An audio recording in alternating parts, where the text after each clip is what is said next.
14절에서 19절까지 말씀입니다. 야고보서 2장 14절에서 19절까지 말씀입니다. 한 절씩 교독하겠습니다. 야고보서 2장 14절 19절 제가 먼저 읽습니다. 내 형제들아, 만일 사람이 믿음이 있노라 하고 행함이 없으면 무슨 유익이 있으리요? 그 믿음이 능히 자기를 구원하겠느냐?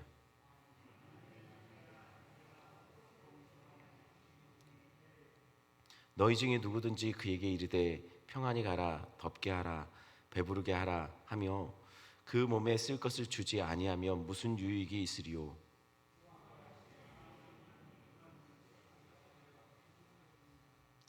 어떤 사람은 말하기를 너는 믿음이 있고 나는 행함이 있으니 행함이 없는 내 믿음을 내게 보이라. 나는 행함으로 내 믿음을 내게 보이라 하리라. 내가 하나님은 한 분인 줄을 믿느냐? 잘하는도다. 귀신들도 믿고 떠드니라. 아멘.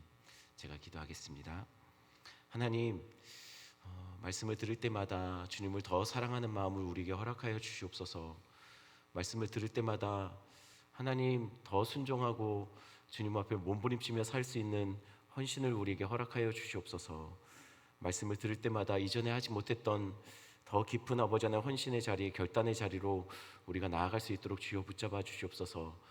오늘 말씀을 들을 때 깨닫게 하여 주시고 오늘 말씀을 들을 때 그와 같은 일이 일어나게 주님 도와주시며, 또한 아버지 하나님 우리 성도들 기도할 때 하나님이 우리를 아버지 하나님 우리와 함께 하심을 경험하는 시간들 되게 주님 도와주시옵소서. 인도하실 하나님 감사를 드리며 예수님의 이름으로 기도드렸습니다. 아멘. 바울이 가장 중요하게 다루고 가장 강조했던 부분은 바로 이신층이라는 교리입니다. 이신층이라는 교리가 무엇인지는 우리가 잘 알고 있을 거라고 생각합니다. 말 그대로입니다. 믿음으로 의롭다 칭해진다라는 뜻이에요. 믿음으로 구원을 받는다는 겁니다. 즉 우리가 구원을 받을 때 오직 우리가 믿음 때문에 믿음으로 우리가 구원을 받는 거지 우리의 행위나 우리의 노력이나 공로가 우리를 구원시키는 것은 아니라는 것입니다. 이미 죽은 자들은 전적으로 무능한 상태입니다. 우리가 바로 그렇다는 것이에요. 우린 도무지 선을 행할 수 없고 우리 스스로 하나님 앞에서 구원받을 수 있는 무언가 결과물을 만들어낼 수 있는 사람들이 아닙니다. 우리는 영적으로 완전히 부패했습니다.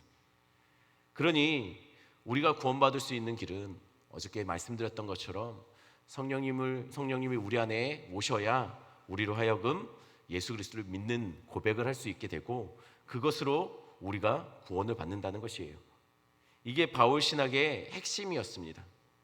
그런데 오늘 야고보를 우리가 같이 읽었던 이 야고보의 글을 보면 이 바울의 이 신칭의 교리와 정면으로 충돌하고 있는 것처럼 보입니다. 14절 말씀 다시 한번 보겠습니다. 내 형제들아, 만일 사람이 믿음이 있노라 하고 행함이 없으면 무슨 유익이 있으리요? 그 믿음이 능히 자기를 구원하겠느냐? 믿음이 있다고 말해도 행함이 없다면 그 믿음은 우리를 구원시킬 수 없다는 것이에요. 바울은 분명 행함이 아니라 믿음으로 구원을 받는다고 말했습니다. 그런데 야고보는 행함이 없으면 믿음으로 구원받지 못한다라고 이야기하고 있습니다. 아니 왜 바울의 이야기와 야고보의 이야기가 다른 것일까요? 그 이유는 편지를 보낸 사람이 다르기 때문이에요. 무슨 얘기냐면 바울은 지금 자신이 쓰는 서신서를 보낸 사람과 야고보가 편지를 써서 보내는 사람들이 받는 사람들이 다르다는 것입니다. 그러니 다른 사람에게 글을 쓰고 있으니 강조점이 다르다는 것이에요. 예를 한번 들어서 설명하겠습니다. 두 아들이 집에 있었다고 합시다. 한 명의 아들은 너무 지나치게 직장하고 일밖에 모릅니다.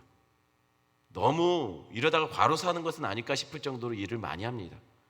또 다른 아들은 직장이 없이 집에서 백수로 있습니다. 이 아들은 전혀 집 밖을 나가지 않는 아들이라고 합니다. 그러면 우리가 두 아들의 부모라면 어떻게 두 아들에게 각각 조언하겠습니까?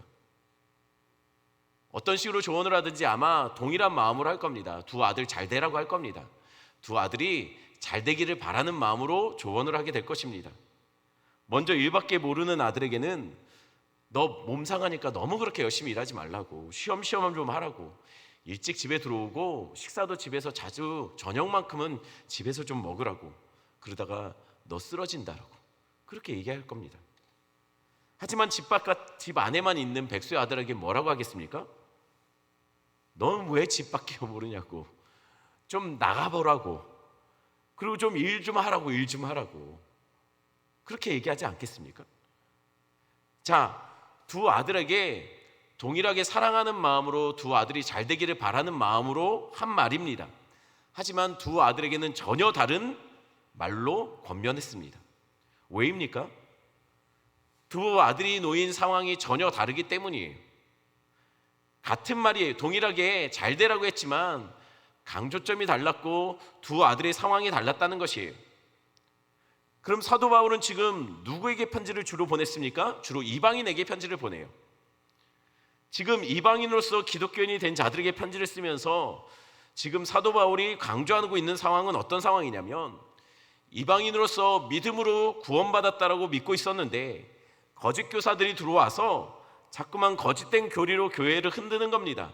그러면서 그들이 말한 것이 뭐냐면, 하나님의 백성이 되려면 할례를 받아야 되고 율법을 지켜야 된다라고 계속 그들을 흔들어 놓고 있었다는 것이에요. 그것에 대해서 바울은 아니다, 예수 그리스도를 믿음으로 우리가 구원받는 것이 할례를 받거나 또는 그 밖에 율법을 행함으로써 우리가 하나님 앞에 하나님의 백성으로, 구원받은 백성으로 입증되는 것이 아니다라는 것을 강조하고 있었다는 것이에요. 반면 야고보는 누구에게 편지를 보내고 있습니까? 흩어진 유대 기독교인들을 향해서 편지를 쓰고 있습니다. 이들은 이전까지 율법을 잘 지켜오던 사람들이에요. 그러다가 예수 그리스도를 믿음으로 구원받았다는 확신을 갖게 되었을 겁니다.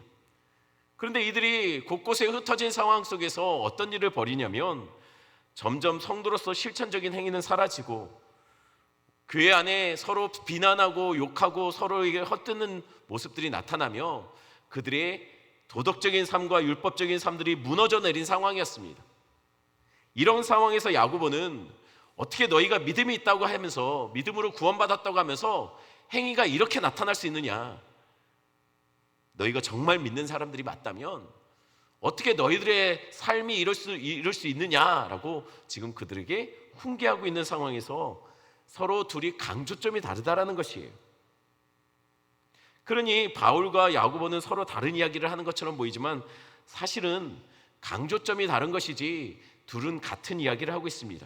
바울은 구원받기 위해서 율법의 행위가 필요한 것이 아니라 믿음으로 우리는 구원받는다라고 이야기한 것이고, 야고보는 구원을 이미 받은 자는 마땅히 성도다운 삶을 살아야 된다라는 것을 강조하고 있다는 것이죠. 그럼 야고보가 강조하고 있는 믿음의 행위는 어떠해야 할까? 15절 16절에 그것이 잘 나옵니다. 우리 한번 같이 읽어보겠습니다. 우리 한번 한 목소리 읽습니다. 만일 형제나 자매가 헐벗고 일용할 양식이 없는데 너희 중에 누구든지 그에게 이르되 평안히 가라, 덥게 하라, 배부르게 하라 하며 그 몸에 쓸 것을 주지 아니하면 무슨 유익이 있으리요? 야고보가 강조하는 성도의 행위는 누군가에게 득을 끼치는 누군가에게 도움이 될 수 있는 행위를 실질적으로 행할 때 행하는 것, 그것이 바로 믿음의 행위라고 그는 생각했습니다. 형제와 자매가의 필요를 보면서도 전혀 마음속으로는 공감한다 하면서 전혀 실질적인 도움을 주지 않는 것은 야고보는 그 자체가 죽은 믿음이라고 17절에 말합니다. 믿음이 있다면 마땅히 삶 속에 변화가 있어야 되고 열매가 있어야 되고, 그것은 누군가가 확인할 수 있거나 누군가에게 도움이 되는 형태로 열매가 맺혀진다는 것이죠. 하나님은 사랑이십니다. 그렇다면 자녀들은 부모를 닮듯이 사랑이신 하나님을 믿는 하나님의 백성, 하나님의 자녀들은 마땅히 삶 속에서 사랑의 열매가 나타나야 된다는 것이죠. 그런데 문제는 이렇게 말하는 사람들이 있다는 것이에요. 18절 19절 말씀 제가 읽어드립니다. 어떤 사람은 말하기를 너는 믿음이 있고 나는 행함이 있으니 행함이 없는 내 믿음을 내게 보이라. 나는 행함으로 내 믿음을 내게 보이리라 하리라. 내가 하나님은 한 분인 줄 믿느냐? 잘하는도다 귀신들도 믿고 떠드느니라. 이렇게 말하는 사람들이 주변에 있지요. 나는 행함이 없는 것이지 믿음은 있다. 그럼 된 거 아니냐? 우리 주변에 이렇게 실제로 말하는 사람들이 많습니다. 나는 교회는 안 다니지만 하나님은 믿어요 라고요. 단지 교회만 안 갈 뿐이죠. 그리고 교회 안 가면서 실제로 세상 사람들과 다른 모습이 전혀 없습니다. 그냥 편하게 살면서 그냥 마음속에는 늘 언제나 믿음은 갖고 산다라고 그렇게 말하는 사람들이 있다는 것이에요. 그러면서 그렇게 말하죠. 이렇게 어디서 이렇게 들으신 것은 있어서 성경에 보니까 믿기만 하면 구원받는 거 아니냐라고 말하는 사람이 있더라는 것이에요. 그럼 된 겁니까? 자, 정말 이분이 그러면 믿는 거 맞습니까? 신앙생활은 전혀 안 합니다. 하지만 자기는 하나님의 존재를 믿는다라고 해요. 그러니 이 사람이 정말 믿는 것이 맞느냐라는 것이에요. 정답은 알 수 없다는 거예요. 하지만 우리는 이런 경우 이렇게 얘기하죠. 심증은 가나 물증이 없다. 왜냐하면 우리가 누군가가 구원받았는지 안 받았는지 우리가 판단할 수가 없지 않습니까? 하지만 분명한 것은 있습니다. 본인은 믿는다고 하지만 믿음의 열매가 나타나고 있지 않다면 심증은 있지만 물증이 없다는 거예요. 실제로 열매 삶 속에 믿음이 있다면 정말 씨앗이 떨어지면 마땅히 싹이 나고 열매가 맺어지는데 자기는 분명히 씨앗이 내 마음속에 떨어졌다고 하면서도 싹도 안 나고 열매도 안 맺는다면 이거는 믿음이라고 말하기 어렵다는 것이에요. 우리가 감히 판단할 수 없어서 그렇지 실제로 신앙의 삶이 전혀 열매가 나타나지 않고 있다면 믿음이 없는 것이죠. 왜냐하면 믿음은 하나님의 말씀은 반드시 우리의 삶을 변화시키고 우리를 하나님의 백성다운 삶으로 이끄는 능력이 있다는 것을 우리가 믿기 때문입니다. 그러니 본인은 예수를 믿는다 해도 그의 삶 속에 어떤 변화도 나타나지 않고 있다면 그 안에 믿음이 있다라고 말할 수 없는 것이에요. 그저 신앙생활만 안 하고 세상과 똑같이 살고 있다라고 그렇게 말을 할 수 없다는 것이죠. 왜냐하면 그것에 대해서 야고보는 무섭게 이렇게 말합니다. 귀신들도 그렇게 예수를 안다, 믿는다, 떠든다라고요. 아는 것과 믿는 것은 다르죠. 세상에 많은 사람들도 다 예수는 압니다. 그렇지만 삶이 믿는 삶이 아니라는 것이죠. 달면 열심히 기도는 합니다. 예배도 몸부림치며 살아갑니다. 말씀 따라서 살려고 몸부림칩니다. 그런데 본인은 늘 이렇게 말하는 사람이 있습니다. 교회 신앙생활 열심히 하면서도 이렇게 말하는 사람도 있어요. 나는 믿음이 없어요 라고요. 여러분, 그렇다면 둘 중에 누가 예수님을 믿는 사람이 맞습니까? 후자 아닙니까? 행위가 우리의 구원을 보장하는 것은 아닙니다. 그러나 행위가 우리의 믿음을 보여주는 증거는 될 수 있다는 것이에요. 그래서 야고보는 20절에 이렇게 말합니다. 20절 제가 읽어드립니다. 허탄한 사람아, 행함이 없는 믿음이 헛것인 줄을 알고자 하느냐. 행함이 없는 믿음은 헛것이라는 것이죠. 아브라함은 분명 믿음으로 의로운 자라고 인정을 받았습니다. 그러나 그의 믿음은 이삭을 제단에 바치는 것으로 시험받아 분명히 증명되었습니다. 믿음이 있다면 그 믿음은 행위로서 반드시 증명되어야 한다는 것이에요. 그래서 22절 이렇게 말합니다. 우리가 같이 본문에서 읽지는 않았지만 22절 말씀 한번 같이 읽어보겠습니다. 내가 보거니와 믿음이 그의 행함과 함께 일하고 행함으로 믿음이 온전하게 되었느니라. 믿음은 행함과 대립되거나 배치되는 것이 아닙니다. 마치 동전의 양면같이 행함으로 믿음을 알 수 있고 행함은 곧 믿음으로 온전해지는 겁니다. 믿음이 없이도 행함은 나타날 수 있습니다. 세상에 믿음 없지만 선한 행위들을 하는 사람들이 많이 있습니다. 평생 남을 위해 헌신하며 사는 사람들도 많이 있습니다. 그러나 선한 행위를 했다고 그들이 구원을 받는 것은 아닙니다. 믿음 없는 행함은 헛된 것이고 인간이 하는 모든 믿음 없는 행위는 죄밖에는 될 수 없습니다. 그러나 정말 믿는다면